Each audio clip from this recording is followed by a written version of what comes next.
Well, this is one of the messages we've been waiting for. Replacing bad attitudes with an attitude of love. Yeah, and the love thing's so important, right? It just seems like, I just said to someone the other day that a love is relational dynamite. It never fails to obliterate all obstacles in its path. You know, I've tried to get to places relationally with judgment. I've tried to get to relational places better with truth. I've tried to get to relational places better with waiting. And I've seen all of the, I really only get traction with love. Love will not fail to get us to the place that God wants us to be with the people that matter most to us. So, man, out of the wilderness and into this attitude of love, can't wait to get there, right? Now, all that teaching's coming right now, but I just want to say, this message, I don't have in the current format. And so we're searching through all the files. Where can we get this message? Because I know God used it so powerfully. I preached this at a conference about 10 years ago. And so when you look at me, you're like, whoa, he's aged. Yes, but come on now, be loving toward me. And even though the preacher is a little bit older than he used to be, the truth never changes. Watch this.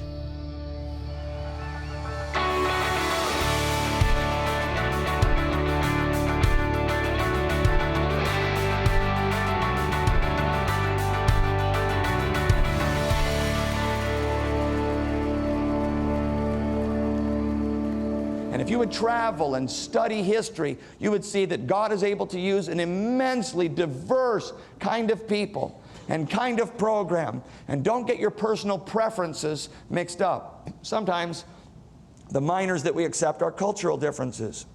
Sometimes, as I said already, they're personal preferences. I just really like it this way.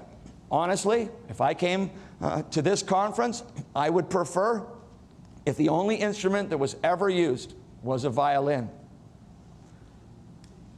Okay, that's not really true, but I was imagining that there was a person who actually thought that. But can I identify it for what it really is? Can I say to myself, well, that's just a preference, that all it is, it's just what I like. And so that's certainly a minor. I can accept differences. And then personality differences. We've been talking about this. Extroverts and introverts, people who are aggressive, people who are more passive, people who like to take risks, people who don't. We could go on and on with that list. But do I make allowances for people and how they're just different in the way they look at things? Even sin issues. Take a deep breath. Even sin issues. If it's not major, you need to be absolutely positive that God is choosing you to pick up the scalpel and do the surgery. All right? He's been changing a lot of people for a long time. Okay? And when it's a minor thing, you can just say, you know, God bless them. I've got things I'm working on. They're working on things. Acceptance can do so much to spread a blanket of love, biblical love, across your church and across your family and across your relationships. Notice now in verse 4. Love is patient. It's long-tempered. It's persistent. I love that. It's persistently compassionate in the face of opposition. Some of you know that I have studied the life of Abraham Lincoln. And check this out. One of Abraham Lincoln's earliest political enemies was a man named Edwin Stanton. Of course, they didn't have television back then, but here's what Stanton wrote about Lincoln. At one point, he called him, quote, a low, cunning clown. Not a kind comment. Another time, Stanton called Lincoln, quote, the original gorilla, end quote. In fact, he said in one of his articles that it was ridiculous for people to go to Africa to see a gorilla when they could just go and find one just as easily in Springfield, Illinois.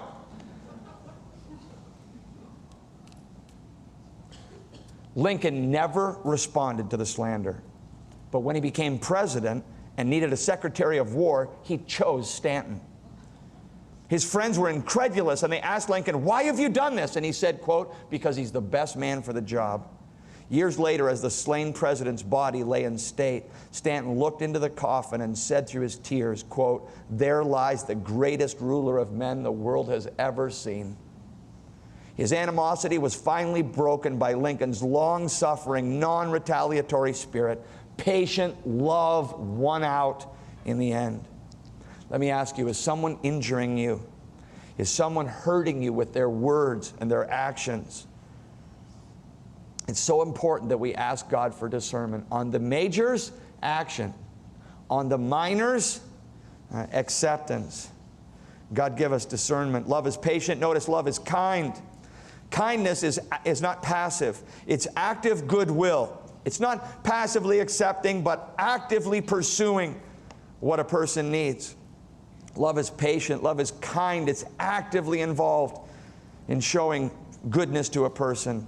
Notice love does not envy, or one translation says it's not jealous. That's awesome.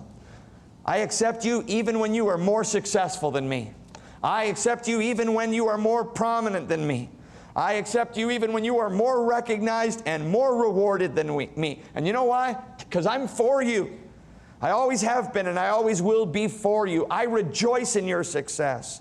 And I won't let jealousy keep me from a relationship with you. I won't let envy sour my attitude toward you. If God has chosen to bless and prosper you in ways that I've not experienced, I delight in it. No, wait. I revel in what God is doing in your life. That's love. It's not jealous. And then notice, it doesn't boast, or it's not arrogant. The idea there is, not I accept you when you're more successful, but I accept you when you're less successful. When one person in life, maybe someone you went to high school with, maybe someone you know in college, maybe a sibling in your family, when they achieve or accomplish things that you wish you could achieve or accomplish, it's hard to rejoice and revel in what they have accomplished. But that's what love does. Love is patient and kind. It's not jealous. But then what about when the tables are reversed? What about when you're the person who's accomplishing? What about when you're the person who's achieving? How do you respond to others? Love does not brag. It's not arrogant. I accept you when you're more successful and so on, and I accept you even when you're less successful and so on. I will not make you uncomfortable by boasting in my success. I will not highlight my life or my accomplishments or my financial status. I will not revel in the things that have been given to me and appear not to be given to you in any way that would make you uncomfortable. Love does not brag. It is not arrogant. It's always concerned for how things are affecting the other person. And my boys are older now, both in college, but our second son, Landon, when he was in junior high, I'll never forget his best friend. Did you have a friend like this? I mean, these two were inseparable and always together from kindergarten all the way through into high school. And when they were in 8th grade, they both tried out for a very prestigious basketball team, Landon and his friend Michael. And I remember thinking, man, I don't know how they could possibly even make this team. But of course, they wanted to go, and I didn't discourage them, and they both went out and tried out for the team. Well, there was 40 kids trying out, and they had 12 spots. And I'll never forget this. They actually numbered the kids, not 1 through 12 as to who would make it. They just all had a number. And I remember that Landon's number was 12, and Michael's number was 13. And they arranged it so that after they'd gone through all the tryouts, what they had to do is they had to call a particular phone number on Monday, and then on the voice messaging system would be the numbers of the kids who had made it. And so Landon was 12, Michael was 13. And of course, I wanted Landon to wait till he got home to call the number because I wanted to be there because I felt like it could be a little disappointing potentially. And it was so competitive, and the parents were also into it. You know what that's like. And so, no, but he couldn't wait. And him and his friend, they went by themselves, and they made the phone call at lunch at school. The two of them right there together. And I can just picture them because they told me afterwards they're listening to the phone message. This is the such and such basketball team, and these are the numbers of the kids who are going on to the next portion of the tryouts. 1, 4, 7, 9, 11, 13. So Landon didn't make it. Michael did. Landon comes home and tells me the whole story. I said, well, what did you do then? He said, well, I started to cry a little bit. And he said, Michael turned to me and he said, Landon, you're a better basketball player than me. You should be on the team. Why don't you go to the next tryout instead of me? And I said, and what did you say? He said, I said, no, Michael. I said, you earned it. You deserve it. I hope you make the team and have a great season. I just thought to myself, from 8th grade kids, I know adults who can't come close to that. And God give us loving, selfless hearts toward one another, where we can say, if you're successful, I'm good with that. If I am, it won't change our relationship. Love is not envious. It does not boast. It is not arrogant. Here's a good summary of it all. Look in verse 7 now. I want to make sure we cover all of this. Love bears all things. That means love bears the weight of misunderstanding. If there's confusion between us, if you've sounded off in a way that I don't think is appropriate, I'll bear the weight of that. It's not going to separate us. Love bears the weight of misunderstanding. It bears all things. Love believes all things. If someone comes to me and says, well, do you know such and such about so-and-so? I say, you know what, I don't have ears to hear that. I don't listen to my friends being criticized. I can't tell you how many times I've had people come up to me at my church and say, well, you know so-and-so, and he's like this, and so-and-so. And I say, well, no, that's not true. Well, no, yes, it is. Yes, it is. Well, not as far as I know. And if you have a problem with them, you need to talk to them. Love believes the best about other people. Love hopes all things. See, I love that because love is not unrealistic. Love sees the weaknesses in others, but it's hoping for the best. It's believing that by God's grace they will change and grow. Love bears all things, believes all things, hopes all things. I love this. I wish this for you. I wish this for you in every human relationship. Love endures all things. That's actually a military term for holding guard.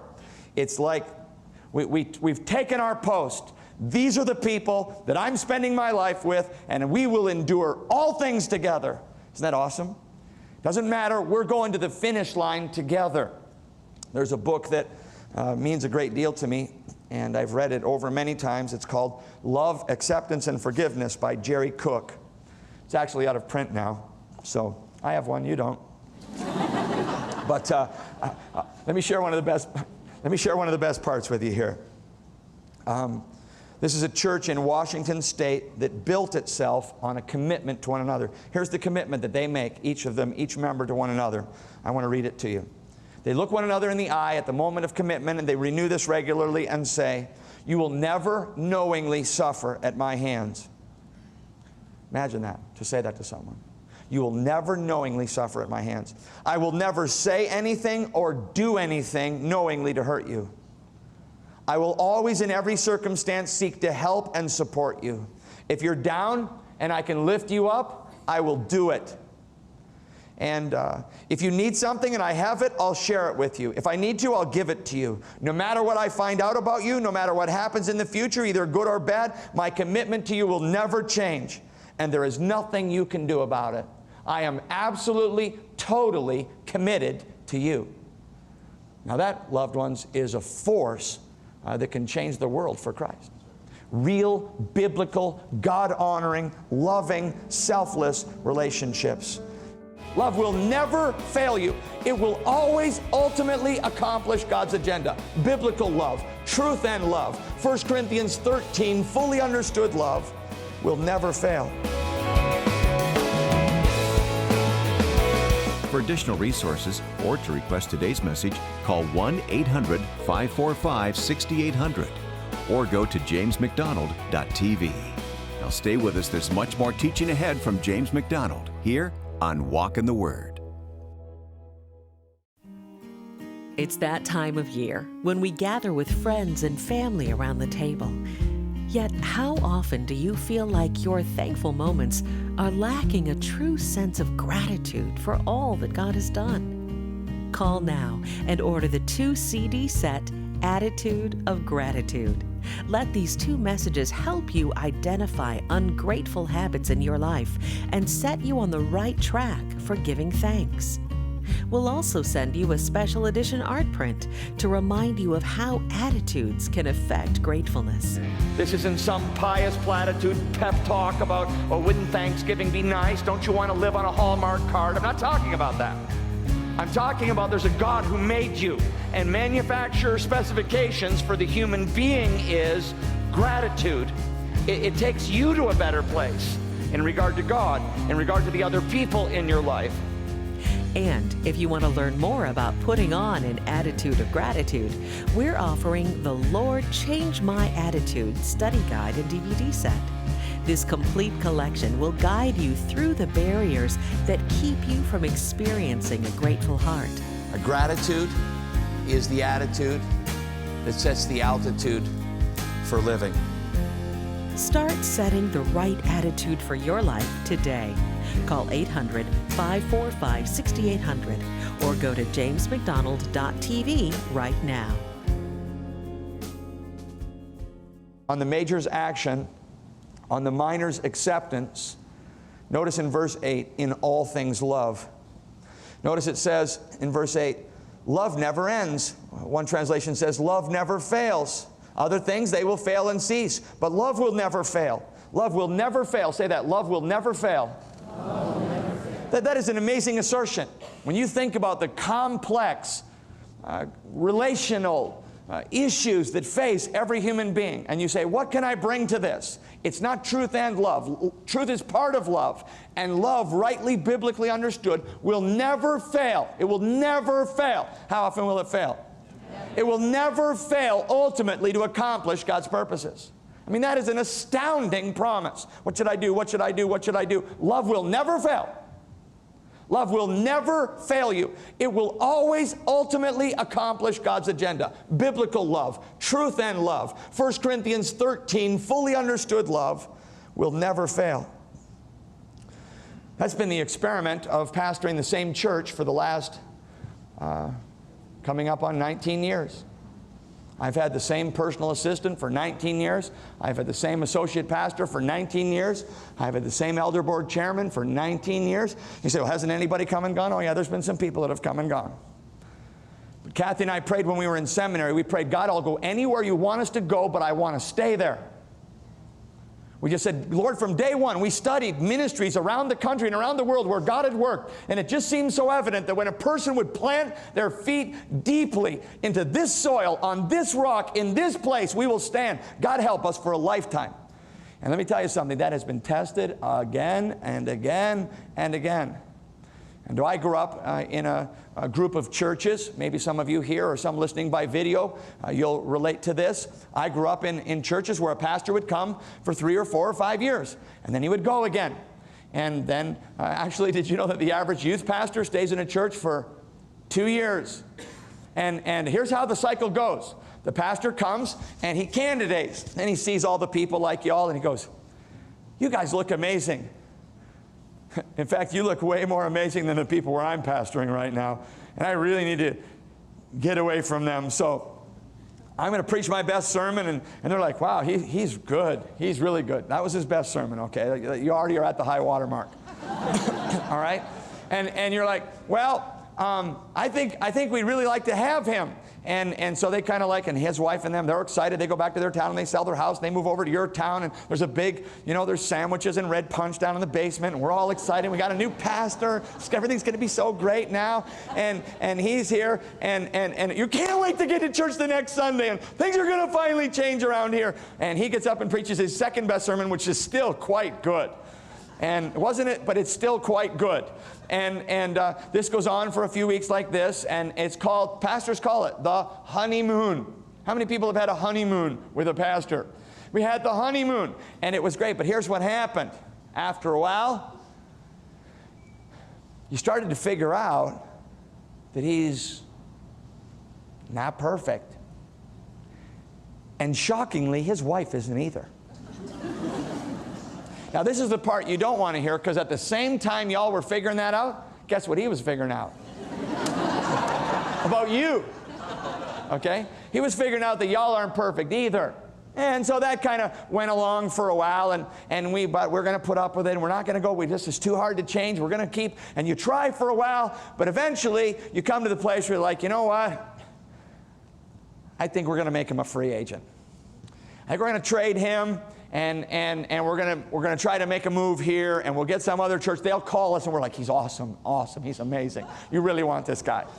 And then we'll go talk to another church who's telling us that about the guy they're trying to move along. And then he'll come in and convince himself that this whole thing is sick. Okay, it's sick, and it's so disrespectful to the Spirit of God who lives within us and the supernatural capacity that we've been given to love.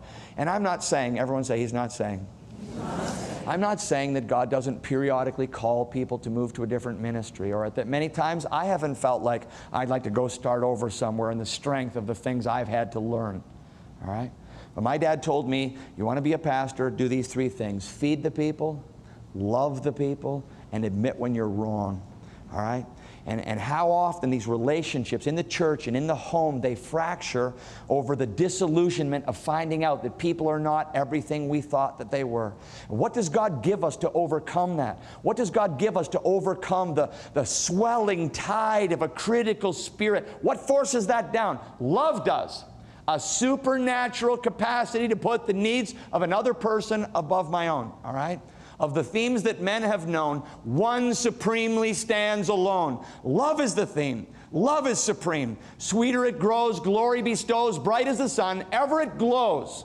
Love is the theme. It's the eternal theme. And Jesus said, by this, all men will know that you're my disciples, if you love one another. Not really what you'd think of him to say there. I thought if we love lost people or if we love our family.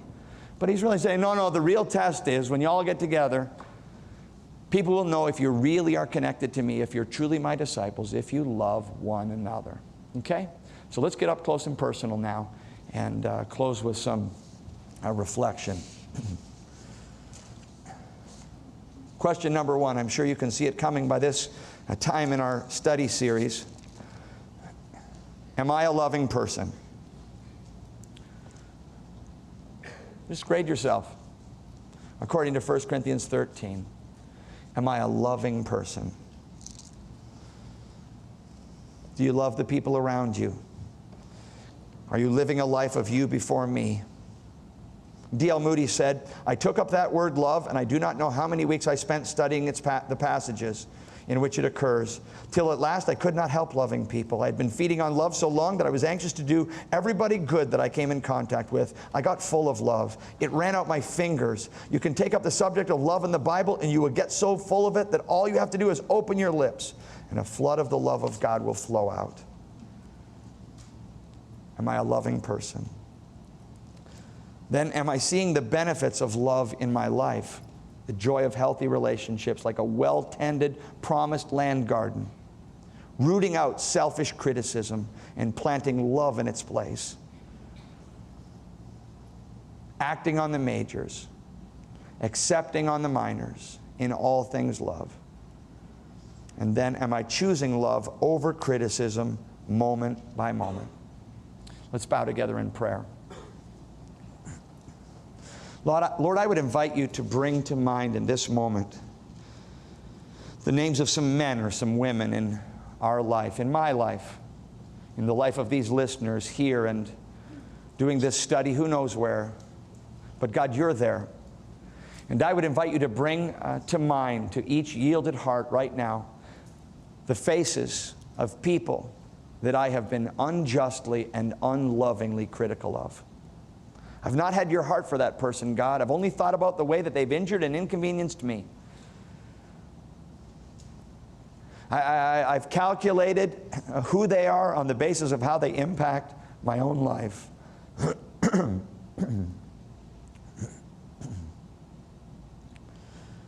Lord, forgive me for calculating who they are on the basis of how they've impacted my life. And I pray in this moment that you would grant to me a supernatural capacity to look beyond their faults.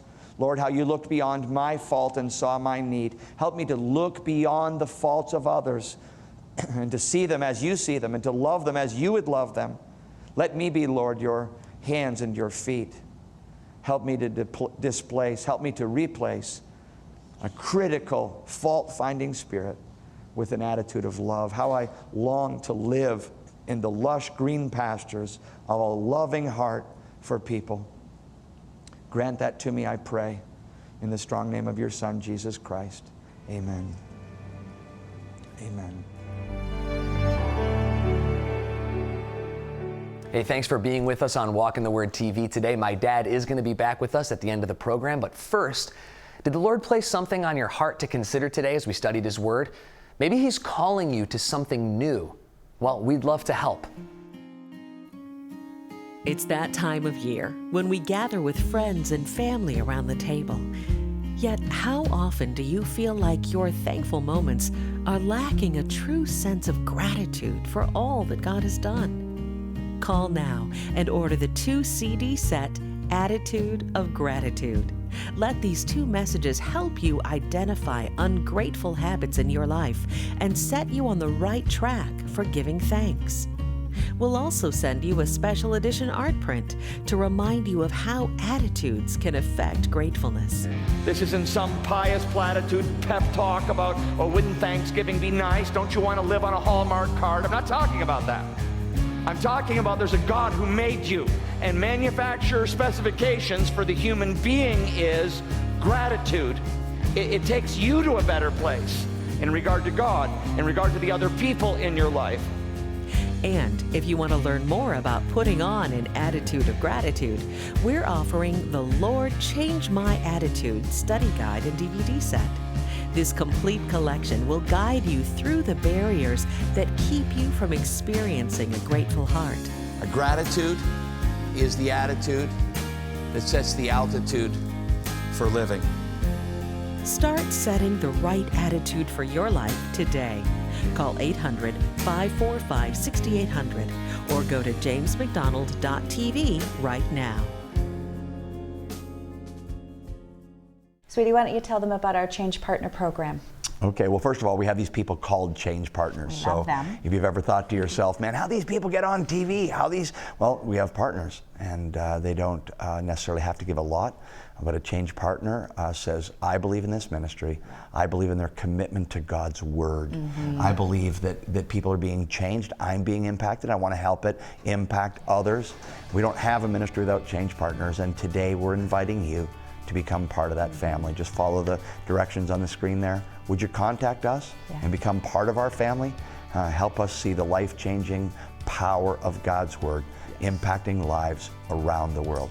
Come on, partner with us. It would mean a great deal to us. It would meet a need, and you can feel like you're not just taking, but you're actually helping us make this ministry happen. Amen. And if you are a Change Partner watching right now, thank you for being a part of the team. And until next time, stay in the Scriptures.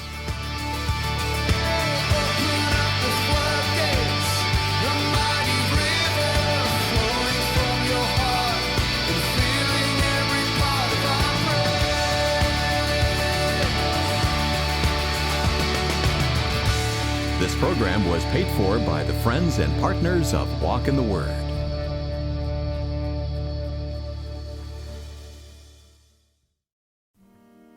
It's that time of year when we gather with friends and family around the table.